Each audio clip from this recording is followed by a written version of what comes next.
Bonjour mes très chères dames, cette vidéo est réservée uniquement pour les femmes comme toujours. Alors, j'aimerais vous raconter une petite histoire incroyable que mon mari m'a racontée hier. Il a assisté à un remariage de deux personnes qui s'étaient mariées à la base et qui se sont séparées, qui ont divorcé. Ils ont la soixantaine à peu près et ils se sont mis à se refréquenter 8 ans plus tard parce que les enfants en commun, les petits-enfants en commun, ils se sont retrouvés pour les fêtes et petit à petit ils se sont mis à revivre ensemble en fait.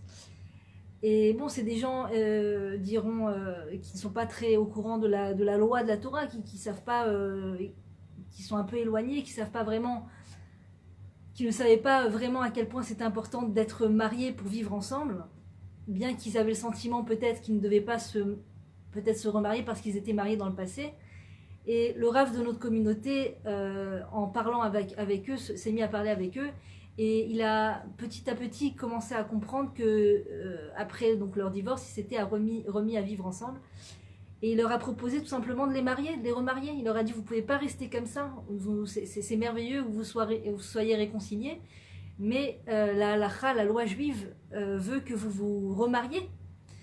Et donc, ils ont organisé ça dans leur jardin gratuitement. Ils ont fait venir des gens, des fidèles de la synagogue qui étaient là, qui étaient présents. Il y avait quelqu'un qui a chanté très très bien dans un micro, un chazan qui a l'habitude de chanter dans la synagogue. Il a chanté pour le mariage. Il y avait la rabbinite qui a cuisiné le buffet. Donc ils leur ont offert un mariage totalement gratuit, sans aucune préparation. C'est fou parce que des fois, les gens se trouvent la bonne personne, mais ils ne trouvent pas le bon orchestre, ils ne trouvent pas la bonne salle, ils n'ont pas encore suffisamment d'argent pour investir dans le somptueux mariage, et donc ils traînent, et ils restent ensemble sans se marier. Pourquoi? Parce que on n'a pas le mariage parfait. Et ces gens-là, bon, certes, c'est un remariage entre des personnes qui étaient mariées dans le passé, mais comme quoi, mon mari m'a dit, mais comme quoi on peut faire un mariage pour rien? C'était gratuit, ils ont tout donné gratuitement, le Rav et la rabbinite, c'était gratuit, ils se sont pas pris la tête pour l'organisation et les couleurs de serviettes et tout ça, parce que l'essentiel c'est d'être marié, c'est pas la fête, c'est le mariage, c'est l'union entre les âmes, c'est l'essentiel, c'est que les unions s'unissent d'après la loi de Moshe et d'Israël. Et donc il m'a dit c'était très émouvant de voir, d'assister à un remariage entre des personnes qui étaient mariées dans le passé, puisque tous les enfants sont des enfants en commun, c'est les petits-enfants qui sont des petits-enfants en commun, donc c'était une joie incroyable, c'était une émotion incroyable. Et c'est fou parce que c'est exactement le sujet de la paracha de cette semaine, Ki Tetsé, me semble-t-il.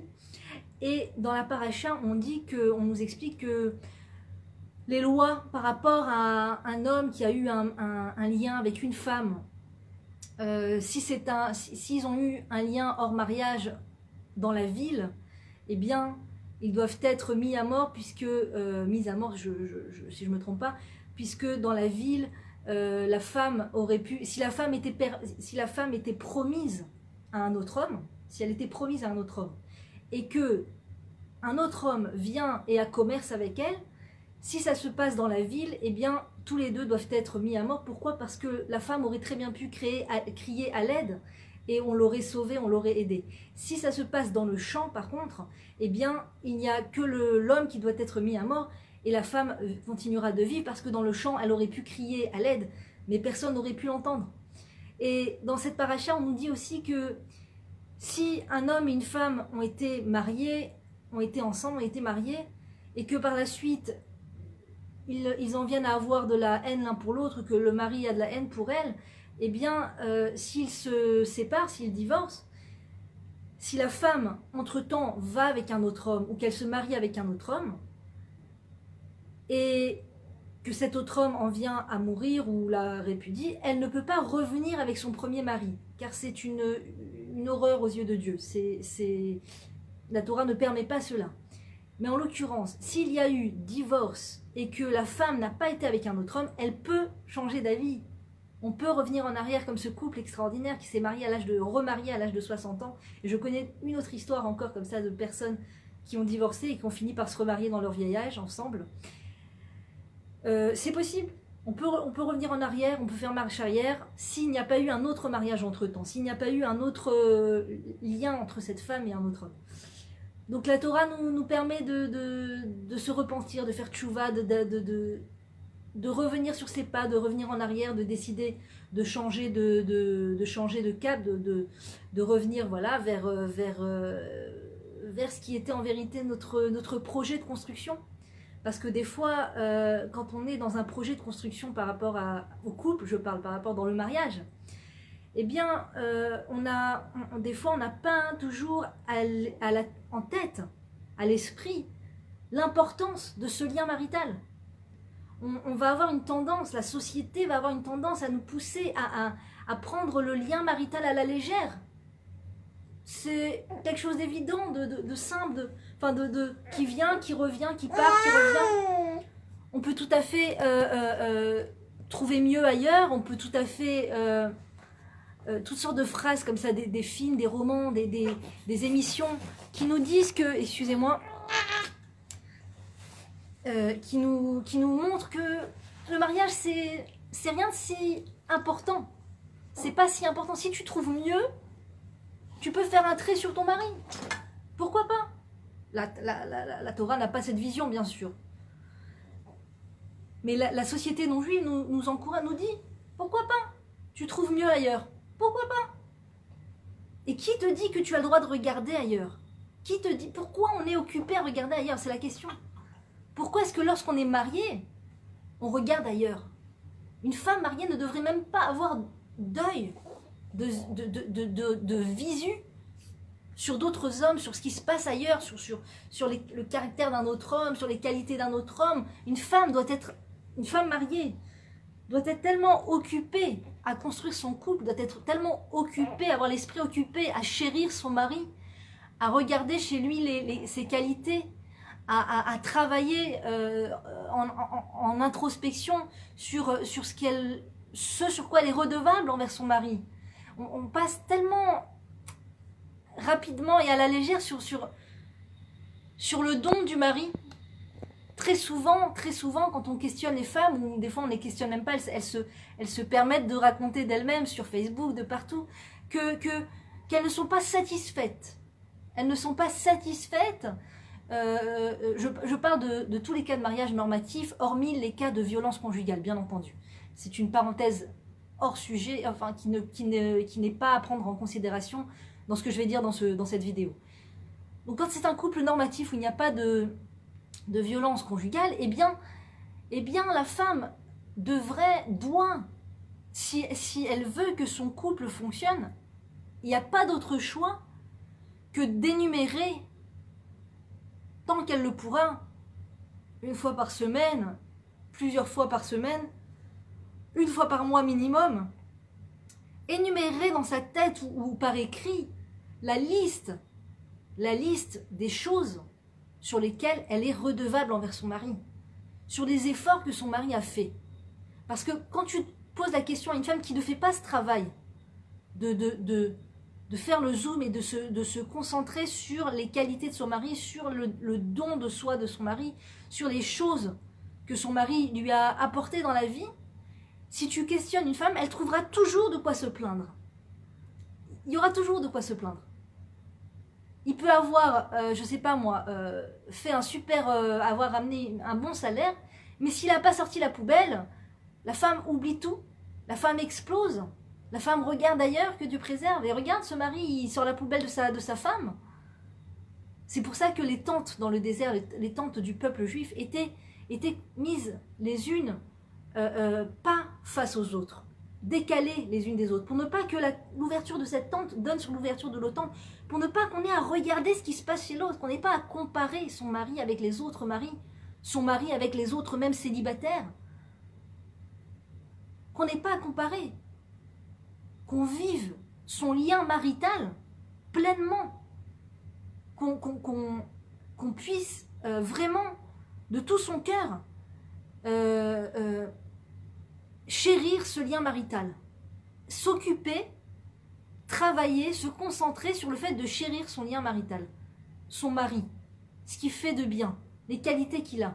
Ne pas se concentrer sur ce qui ne va pas. Ne pas se concentrer quand il y a quelque chose qui ne va pas. On a le droit de voir des défauts, on a le droit de voir des manques aussi. C'est la qualité de la femme. C'est l'une des propriétés de la femme, c'est qu'elle voit ce qui manque. C'est qu'elle voit ce qui manque. Donc c'est l'une des propriétés de la femme, bien entendu. Mais quand on a une tendance justement à se concentrer sur le manque, il faut rééquilibrer cette tendance en faisant un travail de quantifier, d'écrire, de se souvenir, de penser à tout ce que l'homme a oui réussi à faire. Et c'est pas toujours ce que l'on veut, c'est pas toujours ce que l'on attend.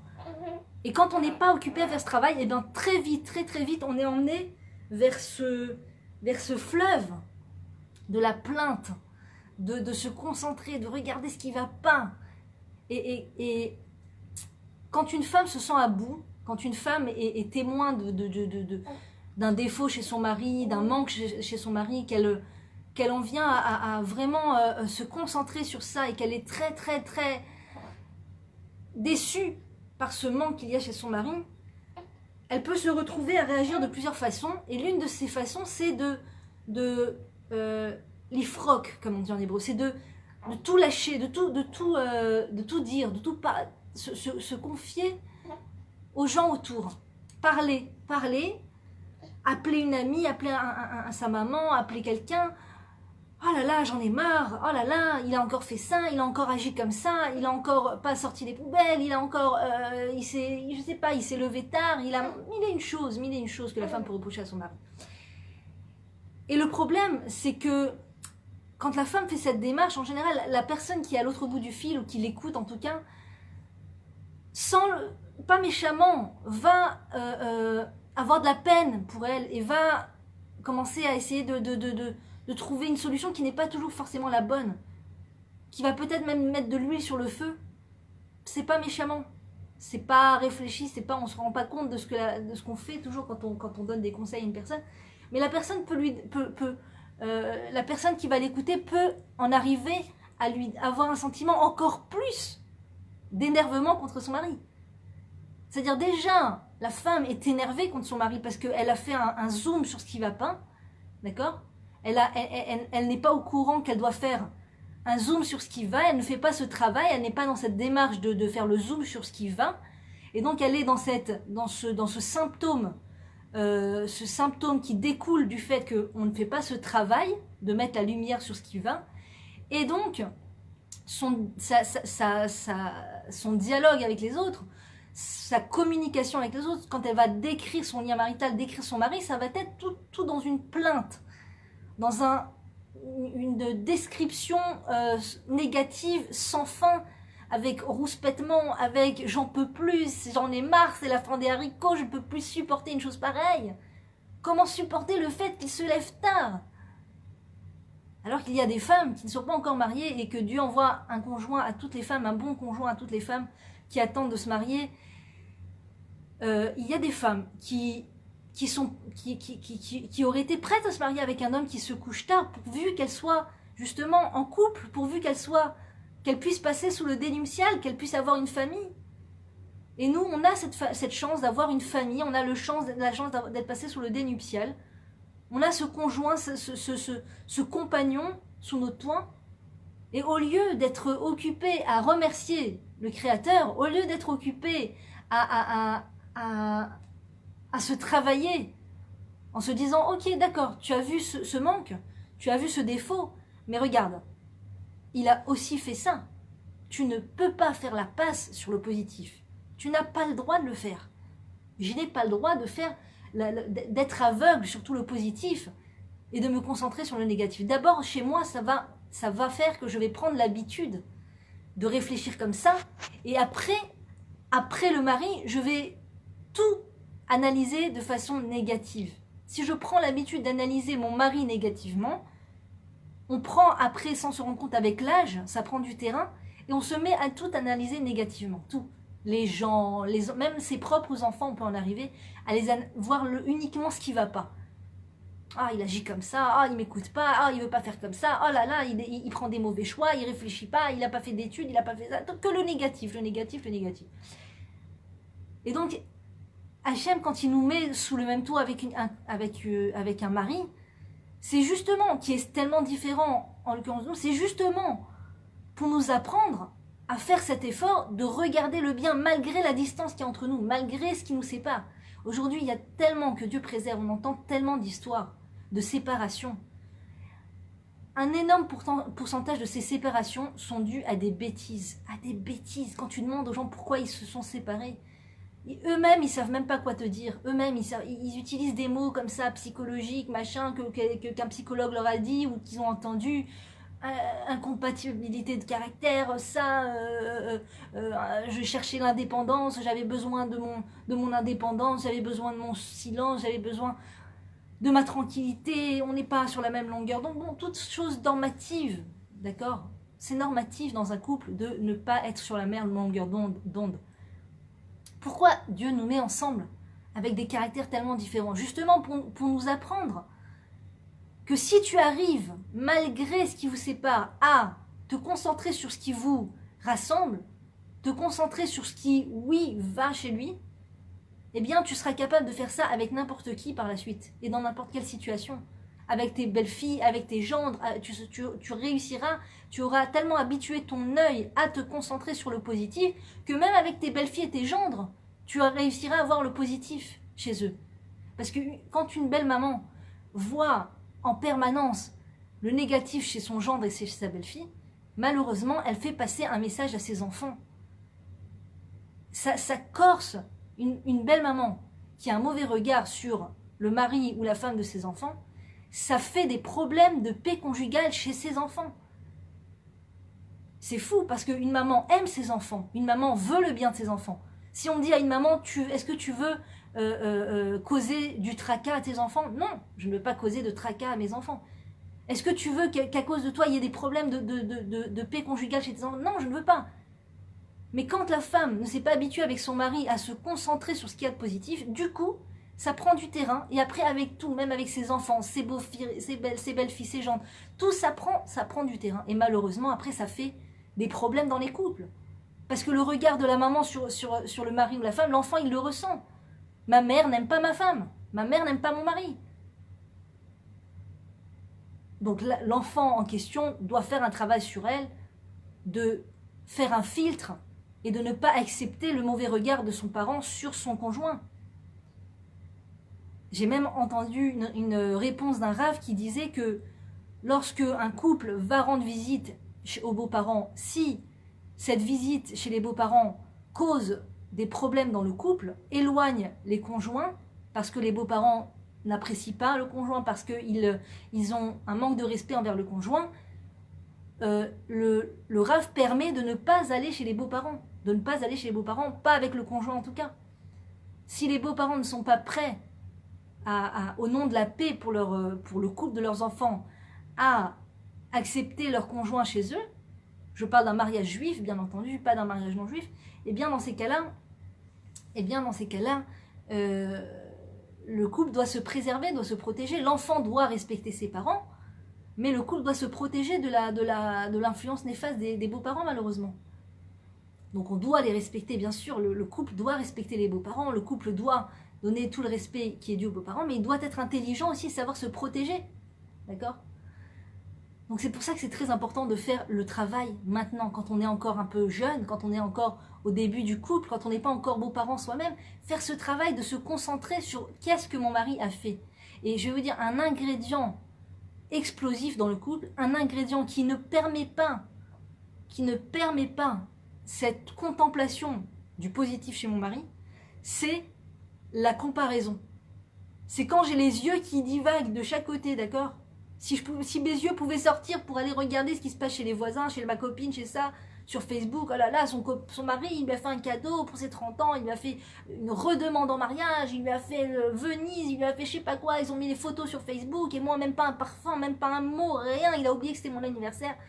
Quand on est dans la comparaison, c'est explosif pour le couple. Ça ne peut pas avancer, ça ne peut pas évoluer, il ne peut pas y avoir d'évolution dans un couple où il y a de la comparaison, où la femme a les yeux qui vont de droite à gauche, la copine, le voisin, la voisine, qu'est-ce qu'ils ont? Ils ont réussi financièrement et nous on n'a pas, et mon mari n'a pas réussi financièrement.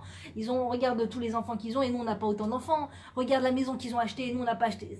Il faut faire un tchouva, il faut se repentir sur la comparaison, sur le fait de se comparer. En tant que famille, en tant que couple, par rapport à son mari, de comparer son mari aux autres hommes. On ne doit même pas avoir les yeux pour voir ces choses-là. On ne doit même pas regarder ce qui se passe chez les autres. C'est ça la nature du peuple juif. C'est ça la qualité du peuple juif. Comme dans le désert où ils avaient chacun la tente différemment l'une de l'autre. Ne pas regarder, ne pas se mettre dans des situations, d'accord? Le Rav Tirosh nous dit qu'il déconseille, déjà il interdit aux couples qui n'ont qu'une année de mariage, qui sont dans leur première année de mariage, d'être invités chez les autres, parce qu'il y a un esprit de comparaison très très très puissante au début du mariage, d'accord? Au début de la vie maritale, il y a cet esprit de voir les autres, oh, ah, où ils sont et où on est que là, et eux ils sont déjà là, et c'est normal, ils ont 10 ans de mariage, et nous on a 1 an de mariage, on ne peut pas comparer. Donc il interdit les couples qui viennent de se marier d'aller chez les gens. Il interdit aux gens de recevoir chez eux un couple qui vient de se marier dans l'année. Et à part ça, hein, il recommande fortement de ne pas s'inviter les uns les autres quand c'est juste comme ça pour être ensemble entre jeunes couples. C'est pas seulement, on parle pas d'inviter pour faire la mitzvah d'inviter. C'est l'invitation, inviter des gens, c'est une grande mitzvah dans la Torah. Il parle du fait de juste inviter des couples qui ont à peu près le même âge que nous. On est tous à peu près au même niveau de vie comme ça dans la vie parce que pourquoi? Quand on est ensemble comme ça, on commence à se comparer. T'as vu comment il parle à son enfant et moi pourquoi il parle à nos enfants comme ça? T'as vu comment elle a des belles robes et moi pourquoi j'ai pas une belle robe? T'as vu comment il lui a offert un bijou et moi j'ai pas de bijou? La comparaison c'est terrible, c'est destructif de manière générale dans la vie, même par rapport à soi-même, même vis-à-vis de soi-même. C'est très mauvais de se comparer. Qu'est-ce que j'ai réussi à faire? Qu'est-ce qu'ils ont réussi à faire? Ils ont fait mieux que moi, ils ont fait moins bien que moi. C'est destructif. Ça enlève toutes les forces. Et bien dans le couple, c'est pareil. C'est pareil. Ça dérobe tout le potentiel constructif du couple. Tout ce qui aurait pu faire, toutes les qualités, tout ce qui aurait pu m'émerveiller chez mon mari devient infime, devient rikiki à mes yeux. Je ne les vois même pas. Je ne vois même pas le bien parce que je suis trop occupée à voir ce que les autres ont. Regarde, son mari, il lui a fait un poème extraordinaire, il lui a écrit un poème, il a rassemblé tous les membres de sa famille, tous ses amis pour son anniversaire, et moi non. Mais imagine la déception dans laquelle la femme vit quand elle est en comparaison. On ne peut pas comparer son mari à un autre homme. Mon mari est unique. Quand je compare mon mari à un autre homme, ça veut dire que je n'ai pas la foi. Je n'ai pas de Emouna, je n'ai pas la foi en le Créateur qui m'a donné la personne dont j'ai besoin. Dieu a fait une erreur. On dit que Dieu, après avoir construit le monde, qu'est-ce qu'il fait? Qu'est-ce qu'il est occupé à faire? On dit que Hachem Mezavek Zivugim. C'est Hachem qui crée les couples. Voilà, c'est le passe-temps de Dieu après la création du monde. Son passe-temps, c'est de créer les couples. Parce que créer un couple, c'est pas facile du tout, c'est pas simple du tout. Si on demande à une personne quel est le type parfait que tu voudrais, en général, la personne va choisir quelqu'un qui lui ressemble. J'aime la philosophie, je suis une grande philosophe, donc il me faut un philosophe. Je suis une grande voyageuse, donc il me faut un voyageur. Je suis une amoureuse de la nature, il me faut un amoureux de la nature. Et en vérité, le Créateur nous fait une surprise incroyable, c'est que il nous réserve, après le mariage, on se rend compte que c'est l'extrême inverse de moi. Et c'est fait exprès, c'est la volonté de Dieu, parce que justement, pour équilibrer ce goût de l'aventure qu'il y a chez toi, d'accord? Parce que trop le goût de l'aventure, ça peut perdre. On peut se perdre avec le goût de l'aventure. On peut se perdre. Il n'y a plus de limite à l'aventure. Il n'y a plus de limite. On s'aventure au début d'un pays à l'autre, après on s'aventure d'un homme à l'autre, après on s'aventure à quitter sa maison, après on s'aventure à... L'aventure, c'est quelque chose qui peut être dangereux. Donc pour équilibrer ce côté aventurier, on va recevoir justement un mari qui est très casanier, très sûr, valeur sûre, surtout pas de choses inconnues, surtout pas... Oh là là, il est morose, il veut pas sortir, il n'a pas le goût à changer, il veut toujours la même chose, tout ça. C'est pour équilibrer justement ce côté aventurier. Et toi, avec ton côté aventurier, tu vas équilibrer son côté casanier, son côté connu, confort et tout ça. Ensemble, vous allez vous équilibrer. Toi et lui, vous vous apportez quelque chose. Et c'est comme ça à tous les niveaux. Tous les manques qu'on va ressentir, toutes les différences face auxquelles on va être témoin dans notre couple sont justement ces invitations qui nous permettent à s'équilibrer, qui sont le seul moyen, la seule chance pour m'équilibrer un jour dans ma vie. Et si je crois que Dieu a fait une erreur, si je me dis non, j'ai pas besoin d'être équilibré, non, mon goût de l'aventure est tout à fait formidable, il se suffit à lui-même, je n'ai besoin de personne pour m'équilibrer. Ce qui s'appelle la grosse tête, ce qui s'appelle être imbu de soi-même, ce qui s'appelle l'orgueil, l'égocentrisme de je me suffis à moi-même, je suis parfaite, je n'ai besoin de personne qui m'équilibre. Eh bien à ce moment-là, on rejette le mariage, on rejette le conjoint, on rejette ce compagnon de vie que Dieu nous a donné. Le fait de rejeter son conjoint découle d'un trop-plein d'égocentrisme, comment dire, pas d'égocentrisme forcément, mais d'orgueil. C'est beaucoup d'orgueil chez la personne. Je ne peux pas admettre que l'autre a raison. Je ne peux pas admettre que la vérité soit chez l'autre. Je ne peux pas admettre que l'autre ait quelque chose à m'apprendre. Je ne peux pas. Je me suffis à moi-même. J'ai la réponse suprême à toutes les questions. Je sais exactement ce qui est bon pour moi. Je n'ai pas besoin d'autrui. Mieux vaut être seul que mal accompagné. Je ne dis pas le contraire. Il ne faut pas non plus être avec quelqu'un de violent maritalement, de violent au niveau du mariage, c'est sûr. Il y a des limites à ne pas dépasser. Il y a des choses qu'on ne doit pas accepter, bien sûr. Bien sûr qu'on doit être respecté par l'autre. L'autre doit nous respecter, bien sûr. Mais après, les femmes, chaque femme peut aller dans son esprit, comment dire, traduire le respect à sa manière. Pour moi, le respect, c'est minimum une lune de miel à Ibiza, quoi. Sinon, c'est un manque de respect. Alors, il faut revoir qu'est-ce que c'est le respect. Le respect, c'est que l'homme ne lève pas la main sur la femme. Que l'homme n'insulte pas la femme. Et après, c'est pas une question de manque de respect. C'est pas parce qu'il a oublié ton anniversaire qu'il ne te respecte pas. C'est juste parce qu'il a été fait de cette manière qu'il n'est pas très, comment dire, au courant des dates. Le temps, il vit au-dessus du temps. Il y a des personnes, moi je fais partie de ces gens, on vit au-dessus du temps. On ne sait pas à quelle heure. Je disais il n'y a pas longtemps que quand je vais au supermarché, pour savoir si un produit n'est pas périmé, je regarde la date, mais je ne sais pas quelle date on est. Donc je demande au vendeur ou à la vendeuse, quelle est la date d'aujourd'hui? Et en général, ils me répondent le 28. Je dis oui, mais 28, mais quel mois et quelle année? Je ne sais pas. Donc des fois, il y a des personnalités comme ça que le Créateur a mis sur Terre, où on n'est pas vraiment au courant des dates et des heures, et quand, quel jour, quelle heure. Moi, quand on me dit c'est quel jour ton rendez-vous, c'est à quelle heure, pour moi, c'est une souffrance. C'est une souffrance de commencer à réfléchir quel jour, quelle heure. Et mon mari, par exemple, qui est très agenda, très horaire, date, il sait exactement quelle journée, quelle date on est, etc. Eh bien, en général, il me pose souvent la question quel jour, quelle date, quelle heure, quand le rendez-vous, c'est quel jour tu es venu, quel truc, machin. Et je dois me casser. Alors au début, c'est un peu énervant parce que tu as envie de dire, avec ton caractère, je sais pas quel jour, je sais pas quelle heure. Au pire, ils m'enverront un SMS pour me le rappeler, je ne sais pas. Et après, tu te dis, mais si le Créateur t'a mis en face de toi quelqu'un qui te pousse, qui te fait sortir de tes limites, qui te fait sortir de ta zone de confort, comme on dit, eh bien, c'est pour justement que tu t'habitues à t'équilibrer. Tu ne peux pas vivre entièrement en dehors du temps. Mais d'un autre côté, si j'ai face à moi quelqu'un qui vit en dehors de temps, je ne peux pas lui reprocher. Tu as oublié mon anniversaire. Je m'excuse, ce n'est pas méchant, c'est pas méchamment. C'est pas une volonté de te nuire, c'est pas pour t'embêter. Je me suis pas levée ce matin et je me suis pas dit comment je vais te faire souffrir en oubliant ton anniversaire. Si j'ai oublié ton anniversaire, c'est justement oublier. On doit pardonner quelqu'un qui oublie notre anniversaire.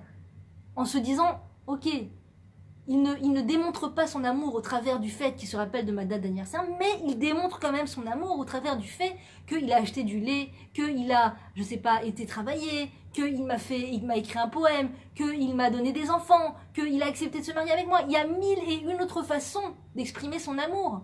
Et si la femme va toujours d'après ça, description de l'amour, d'après 5 connotations de l'amour. L'amour, c'est minimum une fête grandiose pour mes 60 ans. C'est minimum ça. En dessous de ça, c'est que c'est un manque d'amour, c'est que c'est un manque de respect. Eh bien, il faut revoir, il faut revoir ce qu'est le respect. Il faut revoir ce qu'est l'amour. On a peut-être une fausse image de ce qu'est l'amour. L'amour, c'est d'apprendre à accepter l'autre tel qu'il est. L'autre est différent. D'être honnête. Il est différent. Mais ça ne veut pas dire qu'il n'a pas de qualité. C'est pas parce qu'il n'est pas ma copie conforme qu'il est bon à acheter. Ça, c'est de l'orgueil, encore une fois. Il faut que la personne me ressemble, il faut qu'elle soit comme moi. Sinon, elle n'a pas de sa place sur Terre. Heureusement que nous ne sommes pas le Créateur, parce qu'il y aurait peu de monde sur Terre.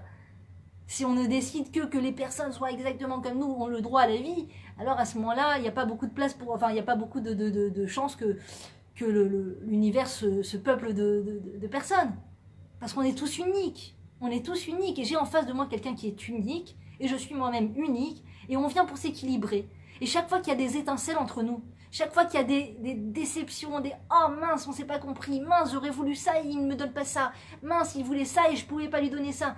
Et chaque fois qu'il y a des on se trouve face à nos différences et que ça nous fait souffrir, c'est exactement l'invitation du Créateur à nous apprendre à chercher à ce moment-là ce qu'il y a de bien chez l'autre.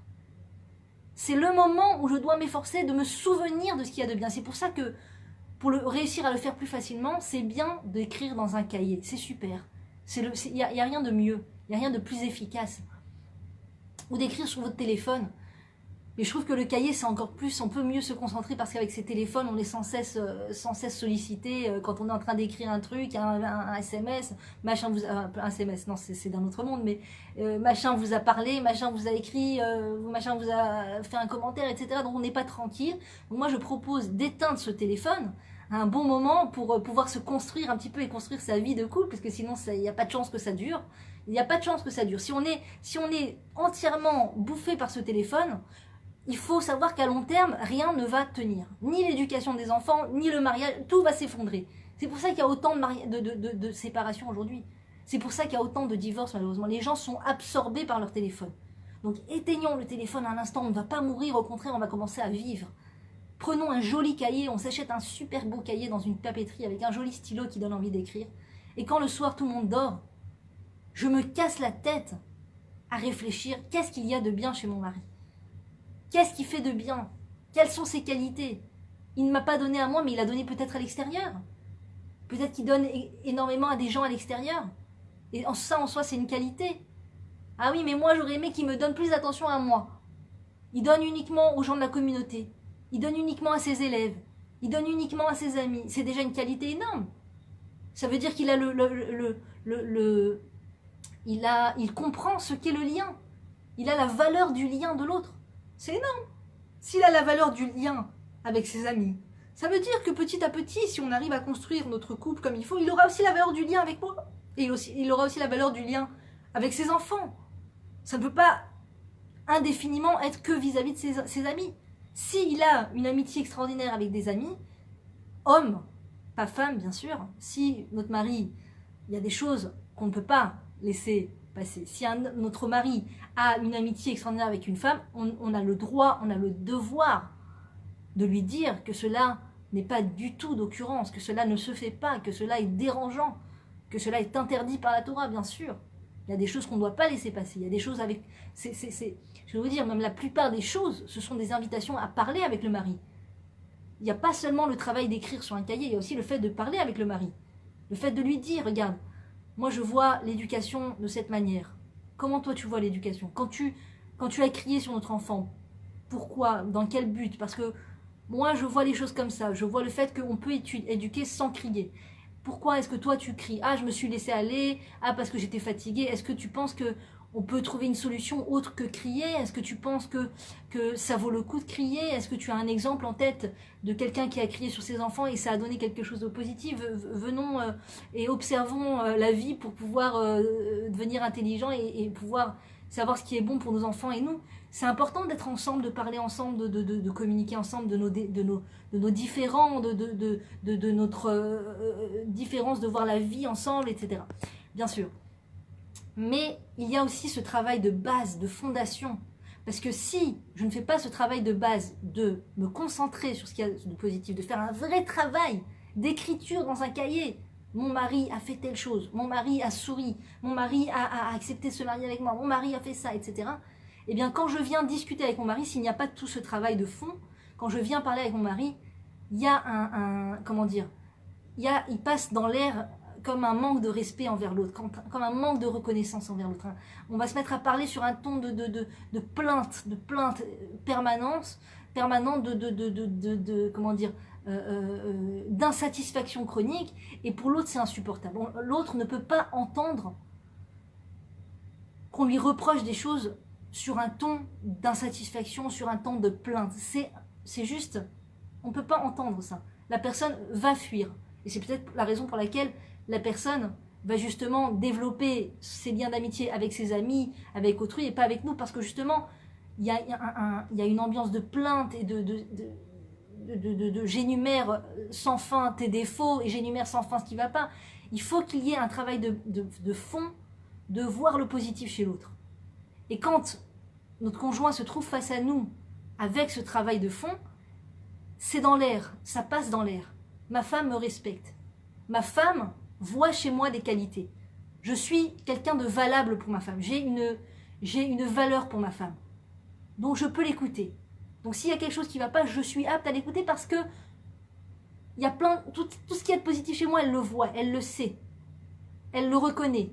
Dans la semaine, dans la journée, elle me dit merci, elle me dit bravo, elle m'envoie des SMS, mon chéri, merci pour ça. Tu es le meilleur, je t'aime. C'est à ça que ça sert les messages. Avec cette histoire de WhatsApp, on parle à toute la Terre, à tout l'univers, à des gens qu'on ne connaît pas, et à la chair de notre, enfin, à notre mari, avec qui on est lié, au niveau de l'âme, au niveau du lien marital, rien du tout. Alors à très bientôt mesdames, n'hésitez pas à partager.